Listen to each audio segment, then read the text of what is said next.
প্রিয় দর্শক, আসসালামু আলাইকুম। সবাইকে স্বাগত জানাচ্ছি বিটিভির স্বাস্থ্য বিষয়ক বিশেষ অনুষ্ঠানে। আপনাদের সাথে আছি আমি ডক্টর নাবিলা আনসার খান। প্রিয় দর্শক, আজ ৩ মার্চ বিশ্ব শ্রবণ দিবস। প্রতি বছর এই দিবসটির মূল লক্ষ্য হল শ্রবণ সমস্যা প্রতিরোধ ও সচেতনতা বৃদ্ধি করা। তাই আমরা আজ কথা বলবো শ্রবণ স্বাস্থ্য নিয়ে। প্রিয় দর্শক, এই বিষয়টি নিয়ে কথা বলার জন্য আজ আমাদের মাঝে উপস্থিত আছেন প্রফেসর ডক্টর মাজহারুল শাহীন, নাক কান ও গলা বিশেষজ্ঞ, অধ্যক্ষ স্যার সলিমুল্লাহ মেডিকেল কলেজ ও হাসপাতাল। আমাদের মাঝে আরও উপস্থিত আছেন professor doctor Mohammad Monowar Hossain, senior consultant ENT and head neck surgery department, continental hospital, x United hospital limited.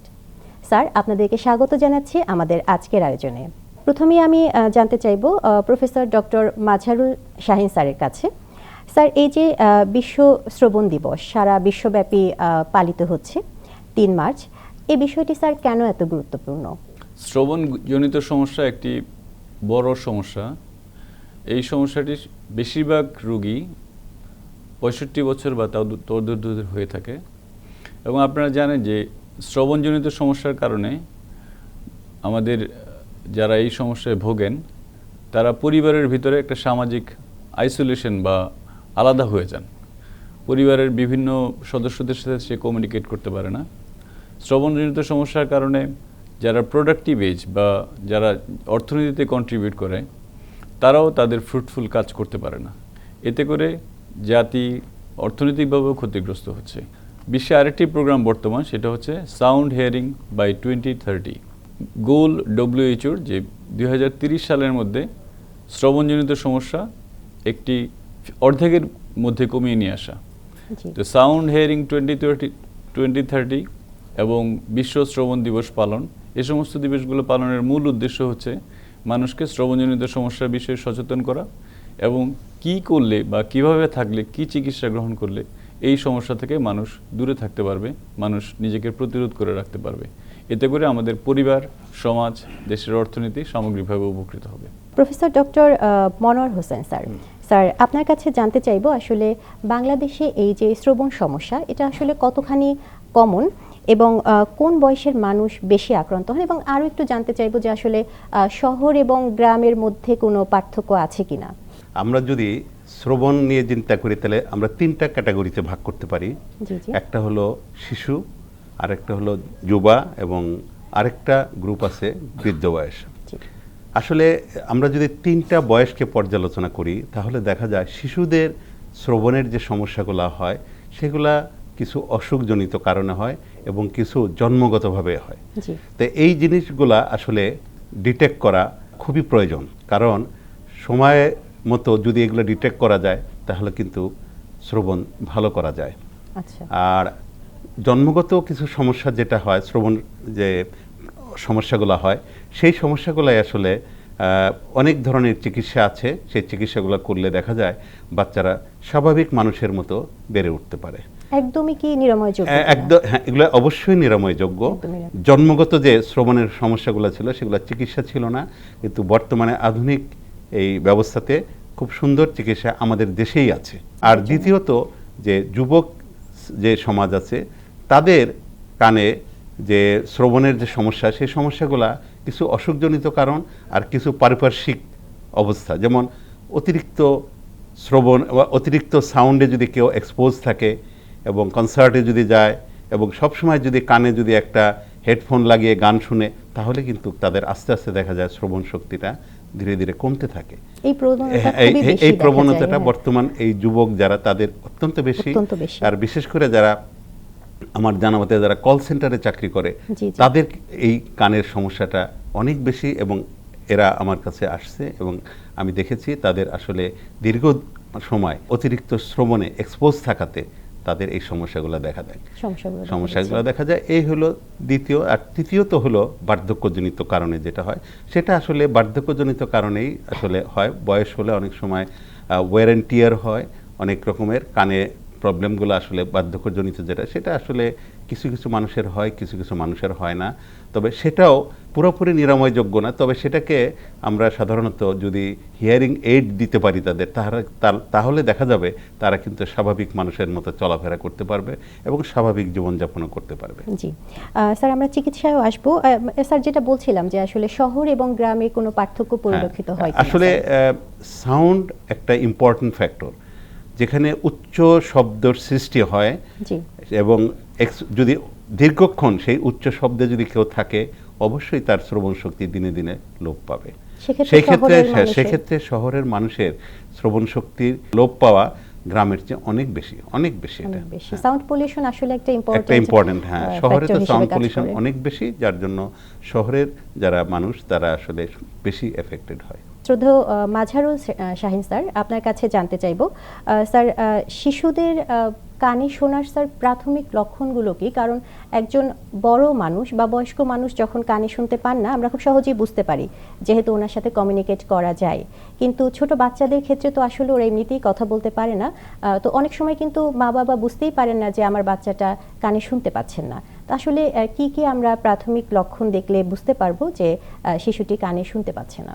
শিশু জন্মের পর থেকেই প্রথমেই তার কানে শোনা যাচ্ছে না বা কানে শুনতে পাচ্ছে না, সেটা নির্ণয় করা খুবই জরুরি। একটা বাচ্চা যখন জন্মগ্রহণ করে, তার কিছু ডেভেলপমেন্টাল মাইলস্টোন আছে। আমরা বলি যে 5 মাস বয়সে সে তার মা যখন ঘোরাফেরা করে তার দিকে চোখ ঘুরে তাকাইতে পারে। আর তার একটু বেশি বয়সে সে ঘাটটা ফিরে তার মায়ের দিকে তাকায়। তার আর একটু বেশি বয়সে সে মিনিংফুল রেসপন্স করে। এটা একটা ইস্যু। আর আরেকটা বিষয় হচ্ছে যে কিছু কিছু ক্ষেত্রে বাচ্চা জন্মগতভাবে কিছু হরমোনজনিত ত্রুটি নিয়ে জন্মগ্রহণ করে, যেমন হাইপোথাইরয়েডিজম, কনজেন্টাল হাইপোথাইরয়েডিজম। সেগুলো বাচ্চার যদি আমরা জন্মের পরপরই পায়ের তালু থেকে রক্ত নিয়ে পরীক্ষা করি, তাহলে আমরা প্রাথমিকভাবে তাকে সেই জিনিস ডায়াগনোসিস করতে পারি। আরেকটি বিষয় গুরুত্বপূর্ণ, একটা বাচ্চা যখন মায়ের পেটে আসে তখন কিছু সাধারণ ভাইরাস, সেগুলো যদি মা এফেক্টেড হয়, যেমন টক্সোপ্লাজমা, রুবেলা, সিফিলিস, সাইটোমেগালোভাইরাস, এই সমস্ত ভাইরাস দিয়ে যদি মায়ের বাচ্চা পেটে থাকা অবস্থায় আক্রান্ত হয়, সেই সমস্ত বাচ্চাগুলোর দেখা যাচ্ছে জন্মগত বধিরতা নিয়ে জন্মগ্রহণ করে।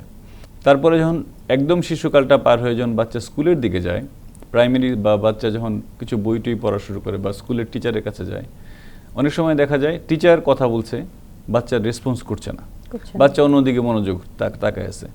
বাচ্চার মা হয়তো বাসায় থাকে, সবসময় খেয়াল করে, বিষয়টা খেয়াল করে নাই, কিন্তু টিচার যখন নতুন মানুষ দেখছে এই বাচ্চাটা অন্য বাচ্চাদের মতো না, আমি কথা বলছি, অন্যদিকে তাকায় আছে, টিচার অনেকটা বাচ্চাকে ইয়ে করে যে হ্যাঁ ও তো মনোযোগ দিচ্ছে না মনে হয় পড়ে। প্রকৃতপক্ষে এই বাচ্চাগুলো কানে শুনছেই না। এবং সেগুলোর নানাবিধ কারণ আছে। বিশেষ করে এই শিশু বয়সে যে বাচ্চাদের আমাদের নাকের পিছনে একটা গ্রন্থি থাকে, এডেনোয়েড বলে, এক ধরনের লিম্ফোয়েড টিস্যু, এটা বড় হয়ে যায়, সেটার সাথে কানের কিছু যোগাযোগ আছে। তো সেই যোগাযোগের কারণে কানের মধ্যকর্ণের মধ্যে ফ্লুইড জমে যায়। সেটা সংসারের ভিতরেও বাবা মারা অনেক সময় নোটিস করে যে এই বাচ্চাটা কম শুনছে না, এবং টিচাররা শেষমেশ স্কুলে গিয়ে প্রথম আইডেন্টিফিকেশন হচ্ছে। তো ওই সময়ে এই সমস্ত লক্ষণগুলো দেখে আমরা বুঝতে পারবো যে এই বাচ্চাগুলো হয়তো কম শোনে। স্যার, আরেকটা যেটা ব্যাপার হয় যে বয়স হলে তো মানুষের চুল পেকে যায়, মানুষ এটাকে স্বাভাবিক একটা প্রসেস হিসেবেই ধরে, বা মানুষের চোখে যে দৃষ্টিশক্তি সেটাও ঝাপসা হয়ে যায়। বয়স্কদের ক্ষেত্রে যে কানে শুনতে কম পাওয়া, এটাও কি স্যার একটা স্বাভাবিক প্রক্রিয়া কিনা? একটা কথা বলে ইংলিশে চালসে, যে 40-এর পরে মানুষ যে কম দেখতে পাচ্ছে সেটা হচ্ছে চালসে। আমাদের নাক কান গলার মধ্যেও আমরা বলি 55 ইয়ার্সের পরে কিছু বয়সের কারণে বা কিছু কিছু ক্ষেত্রে কিছু রোগের সাথে সংশ্লিষ্ট থাকে, যেমন ডায়াবেটিস, স্নায়ুঘটিত রোগ, সেগুলোর কারণে আমাদের যে স্নায়ু কোষগুলা অন্তঃকর্ণের শব্দের প্রাথমিক ইলেকট্রিক্যাল ওয়েভ তৈরির জন্য দায়ী, সেগুলা ক্ষয়প্রাপ্ত হয়। পাশাপাশি কিছু রক্তনালীও ক্ষয়প্রাপ্ত হয়।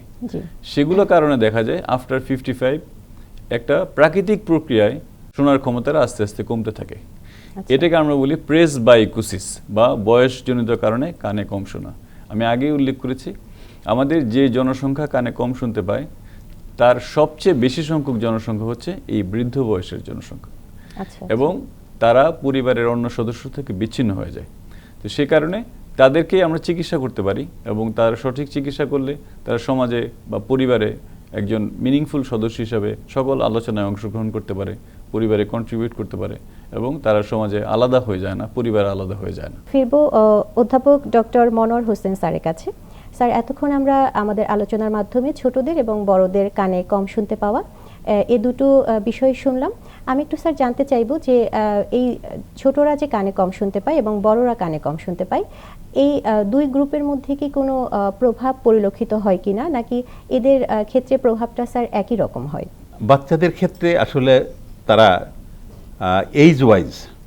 ওয়াইজ মানে বয়স অনুপাতে তাদের শ্রবণ শক্তিটা ডেভেলপমেন্ট হয়।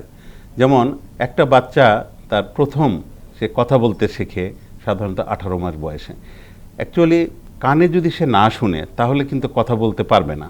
জি। সুতরাং তার ডেভেলপমেন্টটা হতে হবে, যদি ইভেন এবং সুস্থভাবে হয় তাহলে প্রত্যেকটা এজে তার ডেভেলপমেন্টটা এরকম হতে হবে যাতে সে শুনতে পারে। যেমন আমি যেটা বললাম 18 মাস বয়স থেকে সে কথা বলতে শিখে, তার মানে সে শুনছে এবং কথা বলতেছে।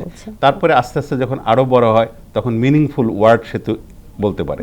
এভাবে আস্তে আস্তে যখন আরো বয়স বাড়তে থাকে তখন সে পুরো সেন্টেন্সটা বলতে পারে। এই সব কিছু, এই যে ডেভেলপমেন্ট যেটা হচ্ছে, এই ডেভেলপমেন্টের পিছনে কিন্তু শ্রবণটা অত্যন্ত জরুরি। কারণ শ্রবণ শক্তিটাই কাজ করছে আসলে। এখানে যদি সে শুনতে না পারে তাহলে সে কমিউনিকেট করতে পারবে না, সে উত্তর দিতে পারবে না। সুতরাং এখানে ডেভেলপমেন্টাল যে মাইলস্টোন যেটা বলি আমরা, সেটা কিন্তু শ্রবণের সাথে মানে ওতপ্রোতভাবে জড়িত। জি, ফিরবো ডক্টর মাজহারুল শাহিন স্যারের কাছে। স্যার, আমরা তো এতক্ষণ শুনলাম কি কি কারণে আসলে কানে কম শুনে। এখন স্যার আমরা কিভাবে এটা নির্ণয় করতে পারি? কি কি পরীক্ষা নিরীক্ষা স্যার আছে যার মাধ্যমে আমরা এই রোগটা নির্ণয় করতে পারি স্যার? একটা শিশু যদি আসে, তার ইতিহাস হচ্ছে সবচেয়ে গুরুত্বপূর্ণ। স্যার, ইতিহাস শুনে যদি আমরা মনে করি যে সে কানে কম শুনে থাকতে পারে, তাহলে আজকাল অনেক পরীক্ষা আছে যেগুলো খুব কম বয়সে আমরা নির্ধারণ করতে পারি যে বাচ্চা কানে কম শুনে কিনা। এই পরীক্ষাগুলোর মধ্যে আছে অটো অ্যাকুস্টিক এমিশন, যে পরীক্ষাগুলো এখন বাংলাদেশে হয়, তারপরে Bera brain stem response audiometry, সেরা কর্টিক্যাল রেসপন্স অডিওমেট্রি, এই সমস্ত কিছু পরীক্ষা এখন বাংলাদেশে হচ্ছে। যে পরীক্ষাগুলো দিয়ে আমরা খুবই কম বয়সে একটা বাচ্চার সত্যি সত্যি সে শ্রবণ শক্তির সমস্যায় ভুগছে কিনা আমরা বুঝতে পারি। তার যে শ্রবণের সমস্যা হচ্ছে সেটা নির্ণয় করা সবচেয়ে গুরুত্বপূর্ণ। আপনি যদি একটা নির্দিষ্ট সময়ের মধ্যে সেটাকে নির্ণয় করতে না পারেন, পরবর্তীতে নির্ণয় করতে পারলে কিন্তু খুব সঠিক ভালো রেজাল্ট আপনি দিতে পারবেন না বাচ্চাকে, এমনকি আধুনিক চিকিৎসা করে ভালো রেজাল্ট দিতে পারবেন না। সেই জন্য সঠিক সময় যদি আপনি নির্ধারণ করতে পারেন তাহলে বাচ্চাদের এগুলো সম্ভব।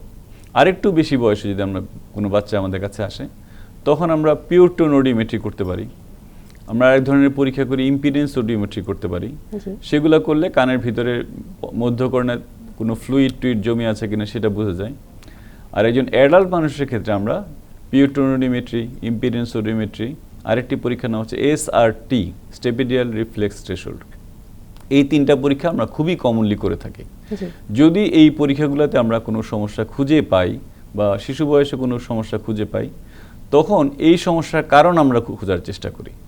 তখন আমরা আর অতিরিক্ত যে সমস্ত পরীক্ষা আছে, এক্স-রে, সিটি স্ক্যান, MRI, সে সমস্ত পরীক্ষার দিকে যাই।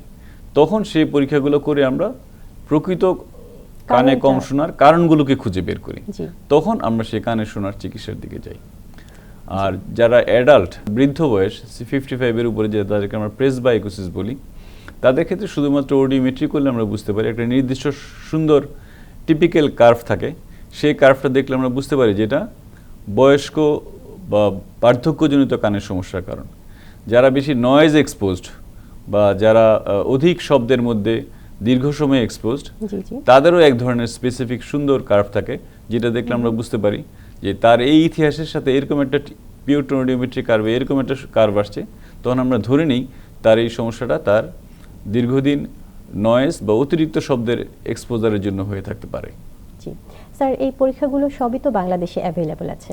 হ্যাঁ, এখন এই পরীক্ষাগুলো বাংলাদেশে সবকিছুই অ্যাভেলেবল। সেক্ষেত্রে কি স্যার মানে মানুষকে ঢাকামুখী বা বিভাগমুখী হতে হবে, নাকি আরও কোথাও স্যার বাংলাদেশে এটা সহজলভ্য? আমি প্রথম একদম শিশুদের যে স্ক্রিনিং পরীক্ষাগুলো, সেগুলো মেডিকেল কলেজ হসপিটালগুলোতে এখন অ্যাভেলেবল। অতি সম্প্রতি বাংলাদেশ গভর্নমেন্টের সমাজ কল্যাণ মন্ত্রণালয়ের অধীনে ককলিয়ার ইমপ্ল্যান্ট প্রজেক্ট নামে একটি প্রজেক্ট চলমান আছে। জি এই প্রজেক্টটার মূল উদ্দেশ্য হচ্ছে একদম শিশু বয়সে আন্ডার 5 যারা আছে তাদের শ্রবণজনিত যে সমস্যা, শ্রবণের দুইটা অংশ আছে, একটা হচ্ছে শব্দ পরিবহন ঘটিত আর একটা হচ্ছে স্নায়ু ঘটিত। পরিবহন ঘটিত সমস্যা সাধারণত বিভিন্ন কনভেনশনাল রোগের জন্য হয়ে থাকে, কিন্তু স্নায়ু ঘটিত যে সমস্যাগুলো সেগুলো হচ্ছে ম্যানেজ করা জটিল। সেই সমস্যাগুলো নিরূপণের জন্য এবং সেই সমস্যাগুলোর সমাধানের জন্য ককলিয়ার ইমপ্ল্যান্ট প্রজেক্টের মাধ্যমে এক ধরনের ডিভাইস কানের ভিতরে বসিয়ে দেওয়া হয়। যেহেতু যে মেডিকেল কলেজগুলোতে সেই প্রজেক্টগুলো আছে সেগুলো ছাড়াও বাংলাদেশের পুরানো সরকারি প্রায় সব মেডিকেল কলেজগুলোতেই সেই শিশুদের সহ বড়দের সহ সকল পরীক্ষা নিরীক্ষা বর্তমান আছে। ফিরবো ডক্টর মোহাম্মদ মনোয়ার হোসেন স্যারের কাছে। স্যার, আমরা এতক্ষণ বিভিন্ন পরীক্ষা নিরীক্ষার মাধ্যমে কিভাবে আমরা কানে কম শোনা এই রোগটি নির্ণয় করতে পারি সেগুলো শুনলাম।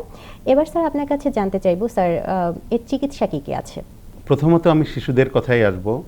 জন্মগত কোনো কারণে যদি শ্রবণের সমস্যা হয়ে থাকে সেই ক্ষেত্রে প্রফেসর মাজার হোসেন অলরেডি বলে ফেলেছে যে ককলিয়ার ইমপ্ল্যান্ট প্রজেক্ট বাংলাদেশে চলমান। সেই ককলিয়ার ইমপ্ল্যান্টের মাধ্যমে তাদের শ্রবণ শক্তি ফিরিয়ে আনা সম্ভব। জি এটা একটাই। আর যদি কোনো অসুখের কারণে, যেমন মধ্যকর্ণে যদি পানি জমে যায় কিংবা নাকের পিছনে যে গ্রন্থি থাকে সেটাকে অ্যাডিনয়েড বলে, এই ধরনের চিকিৎসাগুলা প্রত্যেকটা হসপিটালেই যেখানে ইএনটি স্পেশালিস্ট আছে সেখানে সম্ভব। সেখান থেকে যদি আমরা এই ফ্লুইডটা কান থেকে বের করে দিতে পারি, অ্যাডিনয়েডটাকে ফেলে দিতে পারি, তাহলে কিন্তু এগুলা 100% সফল চিকিৎসা হবে বলে আমরা আশা করি সবসময়। আর যুবক যে শ্রেণী আছে সে যুবক শ্রেণীতে আমি আগেই বলেছি যে শব্দজনিত কারণে কানে কম শোনা, আর আরেকটা অসুখ আছে যেটাকে আমরা বলি অটোস্ক্লেরোসিস। এটা আসলে কানের মধ্যে ছোট ছোট যে হাড়গুলো থাকে তার একটা হাড় এটা ফিক্সড হয়ে যায়। এটা সাধারণত অ্যাডোলেসেন্স, যারা ইয়াং অ্যাডোলেসেন্স তাদের হয়। সেক্ষেত্রেও কিন্তু চিকিৎসা আমাদের দেশে আছে এবং সেখানে চিকিৎসার মাধ্যমে তার শ্রবণ শক্তি স্বাভাবিক করা সম্ভব, ফিরিয়ে আনা সম্ভব। বার্ধক্যজনিত কারণে শ্রবণ শক্তি যাদের কমে গেছে তাদের কিন্তু আমরা মূলত হিয়ারিং এইডটাই সাজেস্ট করি, কারণ এছাড়া কোনো অপারেশন করে কোনো স্নায়ুকে স্বাভাবিক করা সম্ভব নয়। সেই ক্ষেত্রে যেহেতু বৃদ্ধাদের স্নায়ু ঘটিত কারণেই শ্রবণটা কমে যায়, সেই ক্ষেত্রে আমরা বেশিরভাগ ক্ষেত্রেই হিয়ারিং এইড সাজেস্ট করি, কানে শোনার যে কানে শোনার যন্ত্র। জি জি, ধন্যবাদ sir. Sir doctor Mazharul Shahin sir, sir যে বলছিলেন স্যার বৃদ্ধদের ক্ষেত্রে হিয়ারিং এইডটা স্যার ব্যবহার করা, অনেকে কিন্তু স্যার মনে করেন এটা একটা সোশ্যাল স্টিগমা, যে আমি একটা যন্ত্র নিয়ে ঘুরবো, এটা বোধহয় সবাই আমাকে বলবে যে সে তো কানে শুনতে পায় না। তো অনেক সময় তারা ভাবে যে থাক, আমি এই যন্ত্রটাও ব্যবহার করব না, আমি যেমন শুনছি তেমনই আমার চলবে। তো এই যে স্যার চিকিৎসা গ্রহণ না করার যে প্রবণতা স্যার, এটার কি কোনো জটিলতা আছে কিনা স্যার? যখনই রোগীদেরকে বলি আপনার কানে একটি মেশিন বা যন্ত্র ব্যবহার করতে হবে, অনেক রোগীরা আমাদের স্যার মেশিন আনার দরকার নেই। প্রকৃতপক্ষে মেশিন নানা ধরনের আছে। কিছু কিছু মেশিন বাইরে এক্সপোজ থাকে, কানের বাইরে থাকে। কিছু কিছু মেশিন পুরোপুরি কানের ভিতরেই স্থাপন করা সম্ভব, যেটা বাইরে থেকে দেখা যায় না।